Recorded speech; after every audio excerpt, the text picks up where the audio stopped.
What's up guys, KS here. Thanks for joining me today as always. In September of 2015, the US Army solicited various firearm manufacturers to submit an offering to be chosen as the next official sidearm of the military. At the time, the Beretta M9 held the title. That award was a big deal and a contract worth a lot of money. And although there were entries from various companies such as FN, Beretta, CZ, Smith & Wesson, and of course Glock, the Sig Sauer P320 was chosen in January of 2017. The P320 was first introduced in January of 2014 at SHOT Show in Las Vegas. Since that time, it's had its share of ups and downs. Although sales of the P320 surely took a boost after the MHS contract, it was identified that there was a drop safe issue in July of 2017. At the right height and the right angle, the weight of the non-safety levered trigger could move just enough to make the gun go off. SIG responded with a volunteer upgrade program just a few months later. Now, if you've been watching the channel for a while, you know that I've featured the majority of the different P320s in the lineup, including the compact, the subcompact, both RX models, and not to mention, of course, the X Series lineup as well. Although I've had a great time with all of these guns, they've never managed to remain permanent residents on the channel. Now it's time to take a look at the M17 and see if my thoughts have changed. Alright, let's go ahead and check the specs out of this guy. Of course, it is unloaded. I do have an unloaded magazine in here, as usual. Now, the length on this is 8 inches. The height is 5.5 inches. The barrel length is 4.7 inches. The width, I'll give you a good look at that, of course, is 1.3 inches. The weight unloaded is 29.6 ounces. Now that's with an empty magazine in it. And speaking of magazines, it does come with two 17-round magazines. Now, admittedly, I wish, since this was kind of a slightly special edition, although not the most special, more on that in a moment, I do wish it came with 3. Of course, that's the same with most guns, to be honest with you. Now, the slide finish on this is a PVD coating. It's in Coyote Tan. I'll give you a little bit of a look to that. Now, I'm going to come back to the slide in just a little bit when we talk more about it. I have some thoughts on that. Now, of course, the frame on this is polymer, as you would expect, and it's part of their modular system. So there is a trigger module in here that can be removed. It's the serialized part, and you can switch to different frames if you want to. This one actually is on the carry frame, so the front of the frame is a little bit shorter than the regular full size. That also means you lose a little bit on the accessory rail, but I think it actually is kind of a cool combination, and I know some other people with full-size guns have gone to the carry module as well. Now, as you would expect, it's striker fire just like the rest of the P320 family. In terms of safety, however, they've done things a little bit differently. Now, of course, it's the post-recall trigger module, so it's safer, drop safety. I never really bought into that whole thing very much. I know it was true, of course, but that's a pretty extreme circumstance on that. But they did lighten the trigger, and they adjusted some of the internals to what I understand. But aside from the internal safeties in here, it actually also does have a thumb safety as well. Now on the actual non-civilian version, all the controls are Coyote Tan as well. I actually like the black better. I think it breaks up that tan, and I like a little bit of contrast. So, and as far as the thumb safety goes, I mean, it works. It's comfortable. It's fine. It's articulate, and you can definitely hear it. But for me, safeties are kind of a non-issue on striker-fired guns. It's not a big deal. Now, some will probably say, well, you have to have one because it's a P320. You know, I don't buy into that, and I think we're past that at this point in time. But if you're into safeties, it's kind of cool. And I think it's kind of cool that it's a little bit different from some of the other P320s out there. All right, let's talk features for a moment or two. We'll start with the grip, as we always do. Now, this has the regular P320 grip texture. I'll be honest with you, I actually would have liked for them to have incorporated the X Series grip texture, which I think is just a little bit more aggressive than this, and I think that would have been kind of cool. I also think, and this is kind of dorky, I realize, but it would have been kind of cool if this part had been black. I know, it's kind of silly, and that's really not what the military does, but if I had my druthers, I would actually prefer that. Now, it comes with a medium frame with the gun. Again, this is the carry frame, as I mentioned before. But the grip texture on this is fine. I've always said P320s are reasonably comfortable. Again, it could be more aggressive, but they're fine out of the box. It's not that big of a deal. Now, there is a recess, a pretty good one here, to clear magazines if you have any sort of a malfunction or anything like that. It's really easy to grab onto these magazines, and the old ones do work, by the way, if you're curious. I've actually been running with some of my older 17-round magazines with the black bottom. I actually like that. It breaks mix it up again just a little bit more. And they work just fine. Not a big deal there. Then, of course, we do have our thumb release and, or magazine release, rather. It's not ambidextrous out of the box, which I kind of expected it to be, being the military entrant. But you can swap it, of course, not a big deal. And then your slide lock slide release is ambidextrous out of the box. So they carried that forward. Again, that's just fine. And then it's the same P320 takedown as you would expect from any of the other ones. Frankly, we've been around this road long enough. I don't think it's really worth taking down because everything looks basically the same. The only difference being you actually have to get to some screws for the red dot plate, which we'll talk about here in just a moment. Now, like I said, it does have an accessory rail for chainsaws, lasers, grenade launchers, things like that. And it does have a couple of horizontal lines here, some grooves in the front of the trigger guard. If you like to use that as a reference, I don't. That's not a thing for me, but I know a lot of people do. So it is there if you want it. A lot of people have found that the frame material, the polymer here, is easily scratched. I would say they've carried that forward. It definitely can scratch pretty easily. It's polymer frame, doesn't bother me one way or the other, and it's going to continue to perform. But if you're worried about aesthetics, then that might be a consideration for you. Now, the FDE shows it a little bit less than the black, but not a lot. So that's your frame. As we move on to the slide of the M17, a couple of things going on here. You'll notice there are front serrations as well as rear serrations, as you would expect. That's fine. I like that. And I actually really like the lines of the P320. I like the millwork that they've done. They've kind of broken it up a little bit, given it a little bit of a slant as you move down the gun. So I think that's really nice. Now, they did decorate it with an M17, so once again, it separates it a little bit from some of the other standard P320s out there, which is fine. Everything else looks pretty much the same.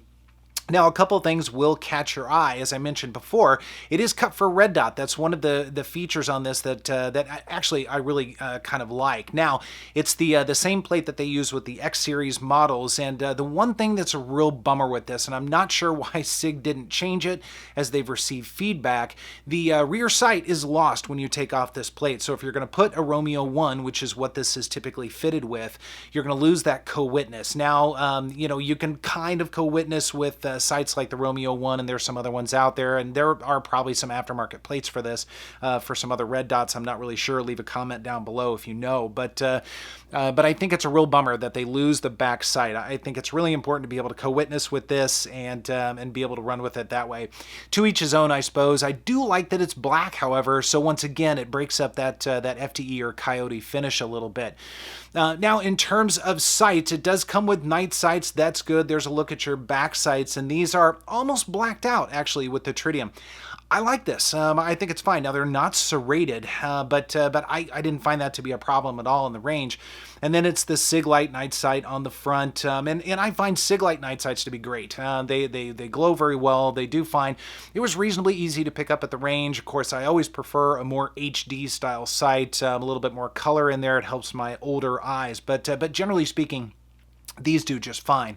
Now, I said I was going to come back to the slide and the finish on the slide because I've noticed something right off the bat. Now, I put 300 rounds through this in the inaugural run, and I'm looking forward to putting some more rounds on it. Of course, my thoughts on the shooting here in a little bit.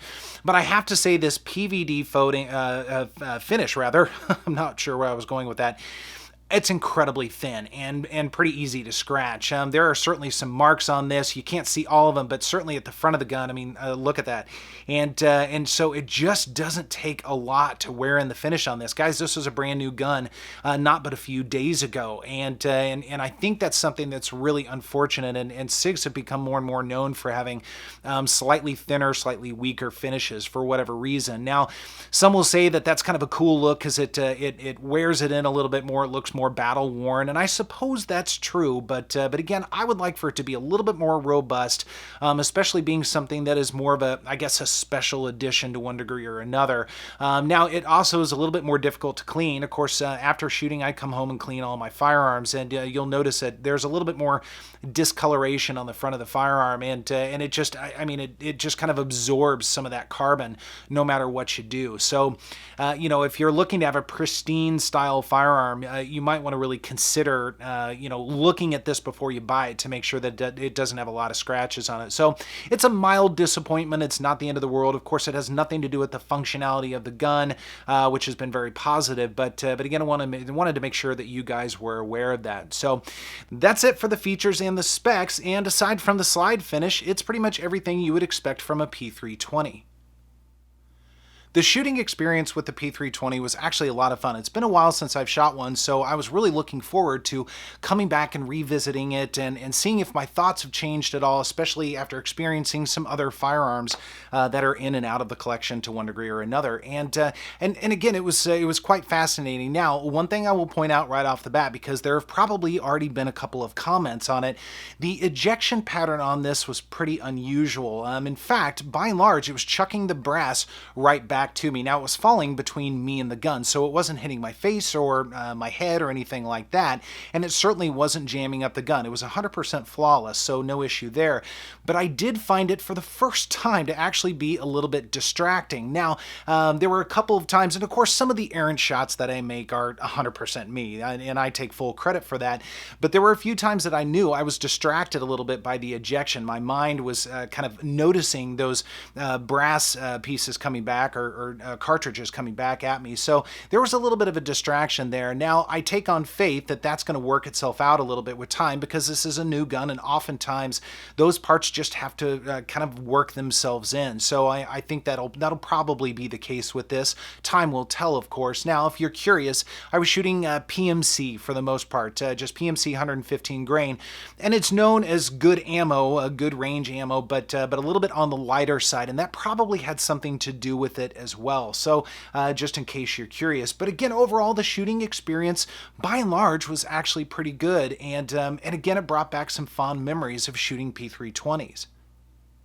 Now, one other thing I did notice while shooting, and this goes back to pretty much every P320, it's a little bit top heavy, and the full size more so than the compact, or at least I've found that to be the case. So it does lend to be a little bit more flippy than other guns, although most guns are a little bit flippy in my hands. I don't necessarily have the most sturdy grip that I used to many years ago, so that's just something that I deal with. And of course, the gun is going to be far more accurate than I could ever be, but I do notice that muzzle flip a little bit more, so it takes a little bit more effort for me to get the gun back on target and get my sights lined up pretty quickly, but again, it proved to be just fine, not too big of a deal. Now, one thing that always lends itself to a good shooting experience, of course, aside from ergos and sights and that sort of thing, is the trigger. So let's go ahead and take a look at the trigger for just a moment or two on this guy right here. Now, it's basically as you would expect from a P320 post-recall. So we've got our take up, and you'll notice there just isn't a lot of take up there, and it's actually pretty smooth, which is nice. So you get to a good defined wall, and then there's your break, and I'm going to come back to that here in just a moment. But then we've got our reset, and our reset's right there. It's audible, it's tactile, it's actually a really good reset. And in fact, I think out of the box for P320s, this might be the best trigger I've experienced with them. So I don't know if they've done anything different. I doubt they have. I just might have lucked out with this one because some I find a little bit heavier and a little bit more gritty in the beginning. This one seems to be, it seems to be pretty light. Now it's coming in at just about 5 3/4 pounds or so. And it's a little bit lighter than some of the other P320s that I've tried out. So I've really enjoyed this. Now here's your take up again, and then we get to our wall, and there's your break. And you'll notice it breaks pretty far out from the back of the trigger guard, and I like that as well. That's something I've always enjoyed about P320s. And then again, your reset right there, and then we're back out to the start. So overall, this trigger is actually pretty good, and I think after about 500 rounds or so, it will really be dialed in. So what do I think of the Sig Sauer P320 M17 overall? Well, overall, I think it's actually a pretty good gun. Now, one thing I haven't talked about yet is the price. The MSRP on this is $768. I was able to pick it up for significantly less than that, closer to the $650 range.